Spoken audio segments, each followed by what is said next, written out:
Hey guys, Ben, Fat Preacher Man here. This is one of my cats, Anna. She likes to cuddle.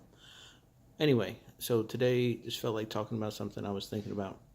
I have a grandson, and I was watching him, and SpongeBob was on, and I've seen this particular episode a lot because I have my own kids, which are grown now. But the episode in question is Tea at the Tree Dome, and it's SpongeBob's and our introduction to Sandy. And it got me to thinking about the specific roles that Sandy plays and that SpongeBob plays. SpongeBob, he's the title character and the main protagonist. Sandy is one of the supporting characters. I'd say probably only slightly behind importance and behind Patrick and Squidward and Mr. Krabs, and that's only because she gets less screen time. But as far as female interaction on the show, it's interesting because in this episode, hopefully you've seen it if you watch SpongeBob, and if I'm spoiling anything, I apologize. But in this episode, we're introduced to her. SpongeBob spots her from a distance, doesn't know what she is, never met her, and she is fighting a giant clam. And SpongeBob thinks he's going to be the hero and run over to rescue her. But what happens is, of course, if you've seen the episode, he attacks the clam, no success. Sandy busts out on her own. SpongeBob gets captured, and she has to rescue him. And that's really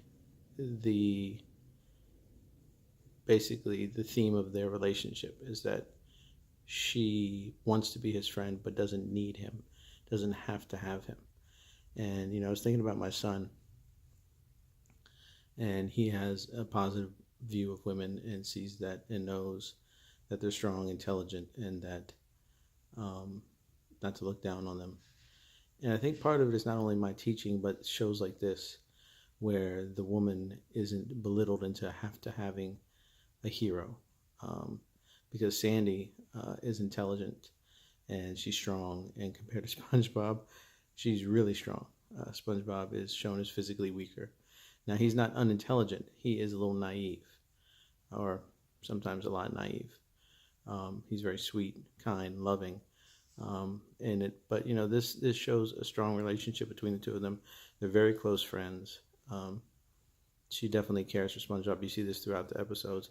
From this episode, when he goes to the tree dome, when I watched it again, it even made it seem like he was romantically interested in her. They didn't pursue this through the series, but they have a platonic friendship that's important to SpongeBob and important to Sandy. And I think it's interesting the way that they continue. And I think it sets up a good role model for young women, that she's strong and smart and tough. She defends her heritage. She's a scientist. She's an explorer. And, SpongeBob, he is what he is. But they're friends, and they get along, and they find common ground. And she doesn't always best him. She doesn't always know everything. I mean, there's the time with the giant Alaskan worm.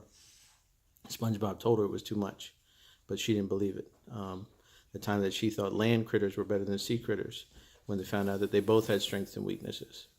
And even in their normal going back and forth to karate, there's times where SpongeBob will get the best of her and she gets the best of him.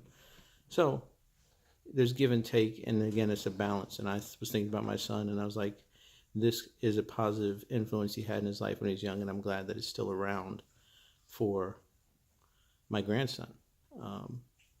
Stephen Hillenburg just passed, and just thinking about it, that he made something like this that can positively influence young men and young women and be funny and lighthearted and still have those moments that if you're an adult and watching it, you're like, hey, did they just do that? Did they just slip that joke in there? And, so I'd love to hear your thoughts on it, and if you watched it when you were little, or if you have kids that watched it, or grandkids. And if you never really paid attention, next time they're watching it, take a chance, and especially the first few seasons. I'd say 1 through 4 are the best. After that, it varies, because eventually Stephen stopped working with the show because of creative differences. But it's still his idea. He was a marine biologist, and he used his knowledge. And it's a weird way because the animals don't really represent true underwater physiology, and it's a totally fictional world. There's water under the water, fire under the water. Spongebob is a household sponge as opposed to a sea sponge. Squidward is a six-armed octopus. Mr. Krabs looks nothing like any crab I've ever seen. It's just really wild and it's funny, but again, to each their own. Some people don't like it. Some people think that it's not healthy for children. But again, what cartoons really are, in overdose, in moderation, all things have value. So, love to hear your thoughts and your ideas. You'll have a great day. Thanks for watching. Jesus bless you.